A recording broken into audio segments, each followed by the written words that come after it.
Hello and welcome to episode 3 of Spilling the Tea on Being Anxiety Free, where I share the good, the bad, the ugly, the everything in between on this road to awakening that inner power where we get to learn who we truly are.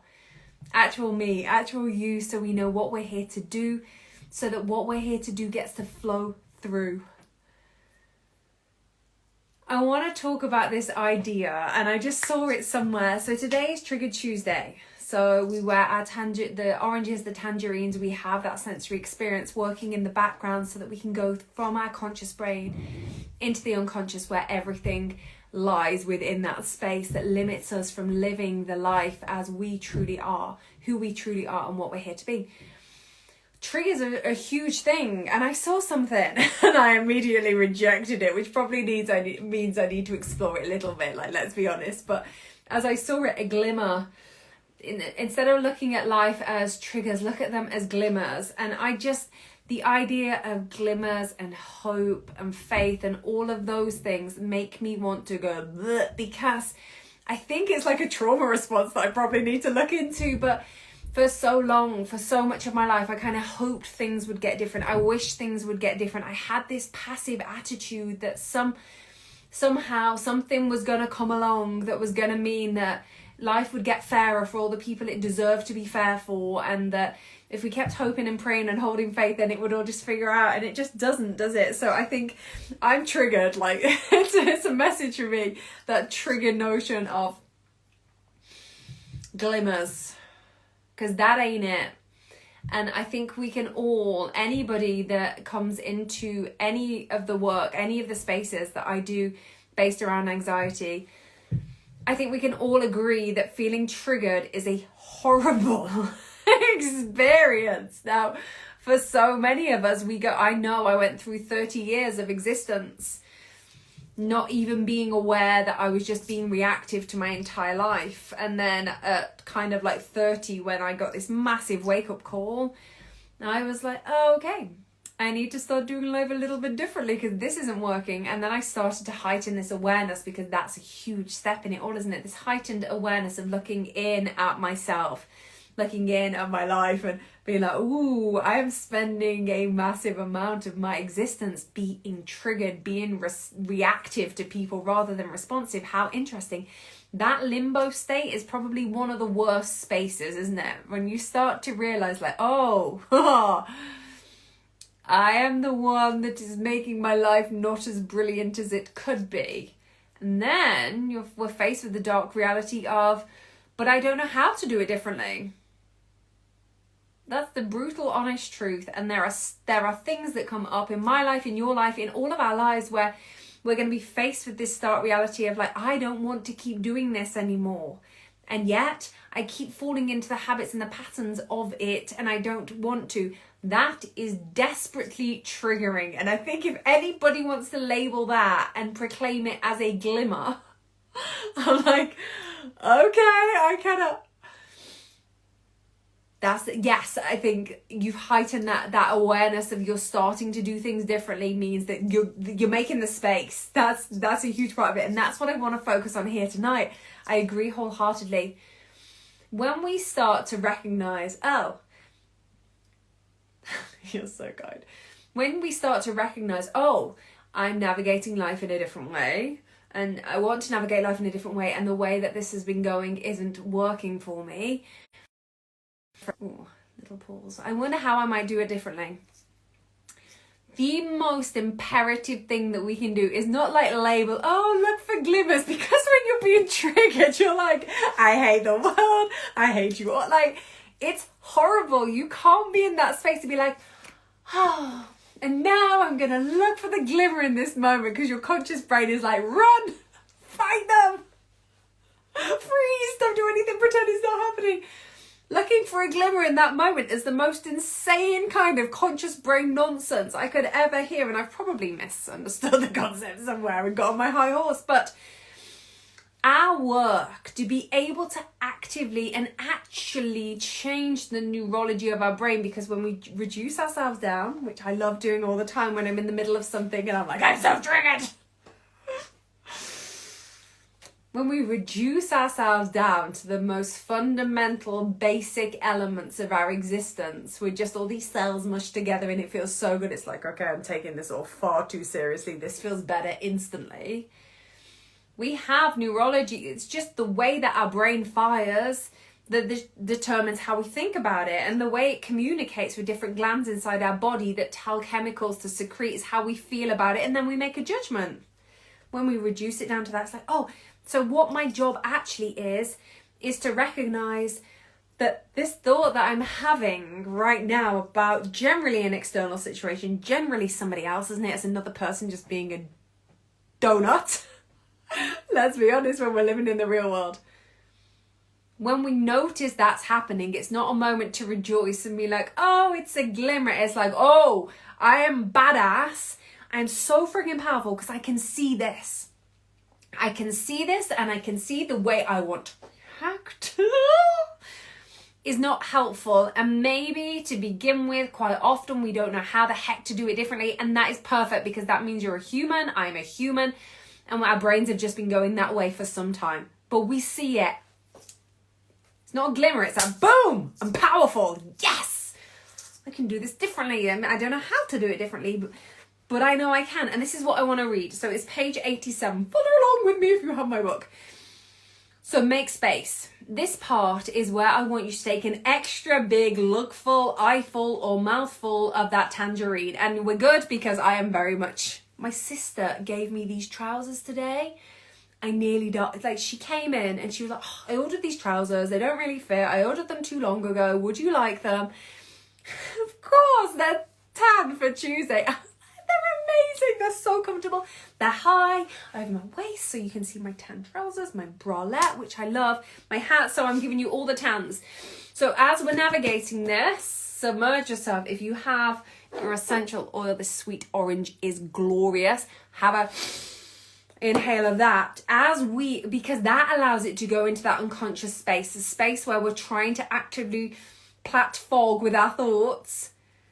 We can get into that space when we're doing this work consciously, but we're bringing in that sensory element. We're making space. So read this next part slowly and intentionally and let your soul marinate in it. Ready? Creating a space to choose freedom is how you come to see your world for what it is. So you can actively start to choose what it is that you want. You have the power to slow everything down so that you get to decide what you want instead of just repeating the triggered toad and the firework responses which have gone before. Viktor Frankl, this man was a Jewish psychiatrist who survived 3 concentration camps. He shared the profound realizations he had about the human psyche in his book, Man's Search for Meaning. If you haven't read that book, it's harrowing, but it makes you just think what the worst of your problems, whatever you're in, you're like, well, I'm not in a fucking concentration camp. Like, let's take a minute. It's a profound book. Frankl describes this space far more eloquently than I do. So he says, between stimulants and response, there is a space. In that space is our power to choose our response. And in our response lies our growth and our freedom. There's no glimmers. There's no hoping and wishing. There is active participation and active power in going, you know what? I can see how this is folding out, and this is why mentorship, I will never be out of it because it is profound. I can see how this is playing out and it is not helpful. And so often we start to be able to see that distance from afar. It can take us a minute. Like, so many times I've got to the other side of something and I've looked back and I'm like, oh, I was triggered from the beginning to the end, and it's 5 days later and I'm still replaying it and fuming about it retrospectively. Like, that's where we start. And then we edge further towards it until we start to be able to create this distance where it's almost, it's so weird. It's like looking in on slow-mo before something's happening. You're like, I have the foresight to be able to anticipate where this is going to go, so I'm just going to diffuse it at the beginning. We get there.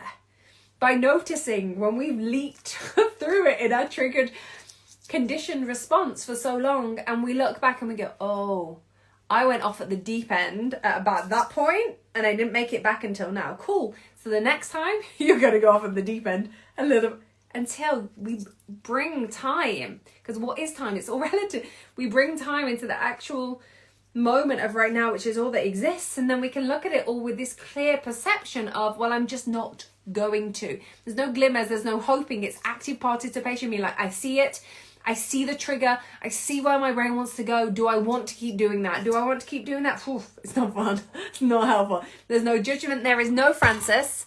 Thank you, Francis. There's no Francis. There is just this indifference to it. Like, I see where I am just leaping off the edge of the diving board and I'm in, and I'm noticing that.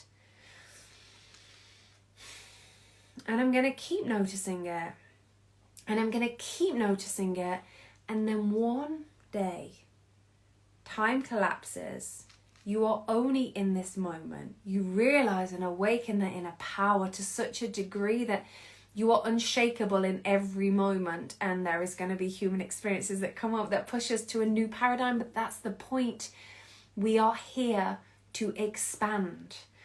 So this idea of glimmers and hope and all of those things, like I get it, because we want to seek comfort and we seek refuge in it, don't we? But if we truly are serious about figuring out who we're here to be, what we're here to do, so that the work we're here to do can come through us in whatever weird and wonderful ways it is made to, our work is not to hope and look for glimmers and all that jazz that got me incapacitated and left me existing for 30 years. Our work in my world, and that has got me to this profound place in a really short space of time, is to be actively looking to make this space, being like, oh yeah, snap, I'm triggered, and you know what, I don't want to be, so let's go. What the fuck? If you feel that, like, you're not gonna be happy about it, you're not gonna like triggers, they don't feel good, like you're all doing mindset work alongside me, you're like, well, this feels right, oh god, I'm seeing sides of myself I don't want to see, hide it. But the reality is, it's really bloody helpful. And if we lean into those triggers and we learn and we make, and don't let the conscious brain, don't let Bob get hold of this being like, what do I need to learn? What do I need to know? No, you need to be present. You need to have awareness. We need to heighten our awareness so we can see it all. Yes, freedom from others' idealize. Oh my gosh. Idealization. There we go. Of what I should do. I want to feel, you want to love. That's it. When we let go of those ideals of what everybody else brings to the forefront, and we're like, well, this feels good for me. We've just had a meeting with a mortgage advisor. Our mortgage term is up. It was such a grown up a couple of hours this afternoon. And she was kind of saying, Wade and I were just standing there in our pub and this is what works for us. This is what we want to do. This is how it's going to work for us, for our family, for the life that we want to create for ourselves. That notion of being able to let go of what the world wants us to be, so we can be a Fraggle Rock friggin' goddess. Somebody called me that, a Muppet goddess. I was like, yes! Oh my god, that is so far away of what that ideal self wants to portray me as, but I am here for it. So the next time you can feel your brain trying to tell you, because you're into wanting to be who you're here to be and you are dedicated to it and you're dead serious about it, the next time somebody comes up saying, you should be glad about these glimmers, I know I shouldn't, because I'm always going to have a human brain and this is going to suck ass, but I know what lives on the other side of being able to create a space around them, and oh my god, it is worth it. And the brain will resist and scream like, no, just get, and we're like, well, watch me go, well, watch me move, now watch me nay. Don't look for glimmers, move. Thank you for being here, much love.